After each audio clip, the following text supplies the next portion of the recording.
In October 2015, at the CIA headquarters in Virginia, John Brennan received a call from an unknown number. To his surprise, the caller turned out to be a child who claimed he had hacked into all of the CIA's systems. This would have been dismissed as a prank if it had been made to an ordinary person. But John Brennan was the director of the CIA, the world's most powerful intelligence agency. The fact that this child knew his personal mobile number was a significant achievement.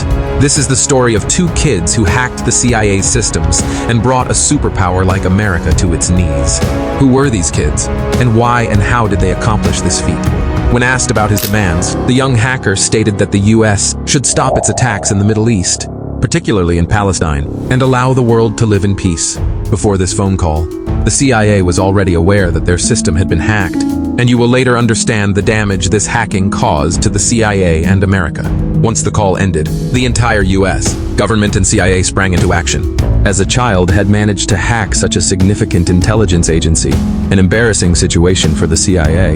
It's worth noting that CIA agents only admit defeat if their identity is disclosed. In Langley, Virginia, there is a Starbucks branch inside the CIA headquarters, and the cups they serve do not have any logos or agent names written on them. The reason? To prevent agents from being traced through those cups. Now, you can imagine how serious it is for the CIA, an agency that takes such precautions for minor things, to have their systems hacked. When the investigation began, it was discovered that the call was made from miles away in the English city of Leicestershire by a 15-year-old boy who called himself Cracker. He had formed a hacking community called Crackers with Attitude. But why and how did he hack the CIA? To understand that, we must go back a bit to 2008, where the story begins. In 2008, there was another boy in Virginia named Default, who was very fond of video games. He started making changes in game programming to win video games. He would modify online games like Counter-Strike according to his preferences, easily winning by changing the rules and essentially creating cheats. He learned all of this from the internet. Default drew inspiration from the famous hacking group Anonymous, which had become quite popular in 2008. The Anonymous group often made headlines in the news, hacking major websites to post their own messages and raise their voices. Seeing all this, Default was impressed by Anonymous and began to step into the world of hacking. He slowly started hacking small websites but wanted to do something big. He needed a hacking group for that, so he joined a group called ANSEC. This group had previously hacked several websites, but most of their hacking was for political purposes. The ANSEC group used a botnet, which involved spreading viruses on the internet. Any computer infected with their virus came under ANSEC's control, and all the computers with the virus formed what was called a botnet. As a member of ANSEC, Default had access to this botnet and noticed one computer belonging to a medical college in Canada. Default put in some effort on that computer and gained access to the college's financial records. He saw that the school had over $9 million to collect from students, and he deleted all those records from the college's computer. Default's first hacking attempt was successful, causing chaos in the medical college's administration. While this first hack was done in mischief, the next was fueled by anger. In 2014, the Danish government passed a shameful law allowing sexual violence against animals. This news outraged animal rights activists worldwide. Default owned a dog that he loved dearly, so he, in anger, teamed up with his group to hack the official website of Denmark, posting large messages stating, "Did you know your government permits cruelty to animals?" Not only that, but Default used the botnet to attack and shut down any websites created in favor of this law.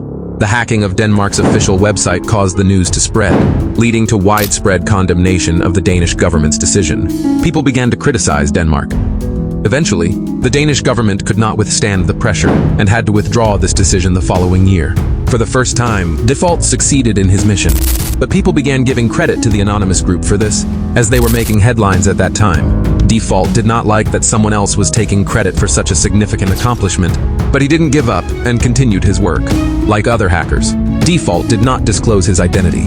He knew that if he were ever traced due to hacking, the consequences would be severe. He usually didn't use his home Wi-Fi. Instead, he bought a satellite connection installed far away from his house, accessing the internet via a private network.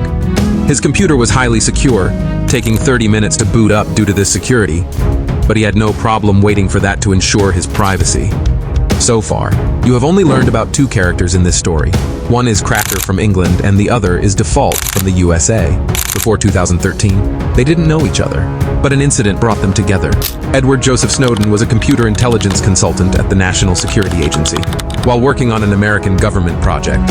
He discovered that the CIA secretly retained the data and private information of every internet user and used it for its purposes without the user's knowledge. Edward wanted to expose the CIA's secret, but was also afraid that doing so while living in America could cost him his life or lead to imprisonment for leaking classified information.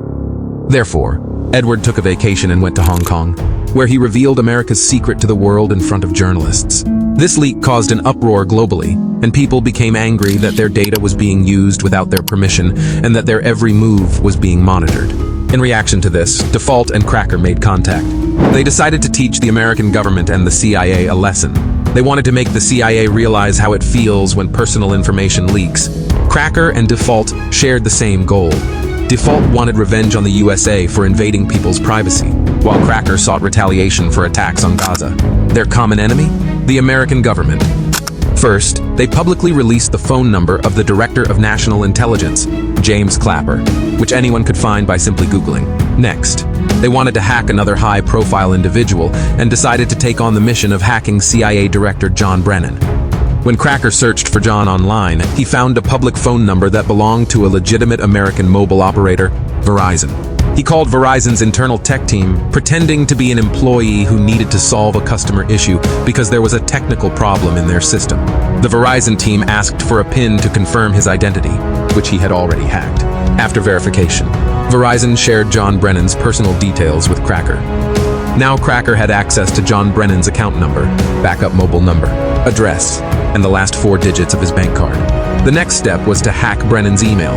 He discovered the last 4 digits were already available to him. And in this way, Cracker immediately gained access to his email address. Now Cracker had the personal email account of the CIA director, John Brennan. He opened Brennan's private email, which contained all important and top-secret documents, data from other CIA officers, their social security numbers, and government instructions. By then, Brennan was already aware that his email account had been hacked and immediately closed it.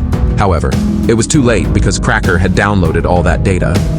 Cracker began to release all official documents one by one, creating chaos throughout America and bringing shame to the CIA globally. Now, it became imperative for them to catch the hackers. They desperately wanted to catch them as soon as possible, but they couldn't find any leads. A few days after John Brennan's phone call, Cracker shared the personal information of 9,000 Department of Justice agents and 20,000 FBI agents on social media. After doing all this, Cracker lived his life comfortably, believing it would be impossible for him to be caught. On the other hand, Default, who also lived in the USA, began to feel anxious. He was afraid that if caught, he would face serious consequences. He might have never been caught if Default hadn't made one mistake. He drunkenly told his friend that he was behind hacking the CIA. This mistake led to their downfall. Just a few days later, the FBI raided Default's room and dragged him away. During the interrogation, Cracker's name also came up.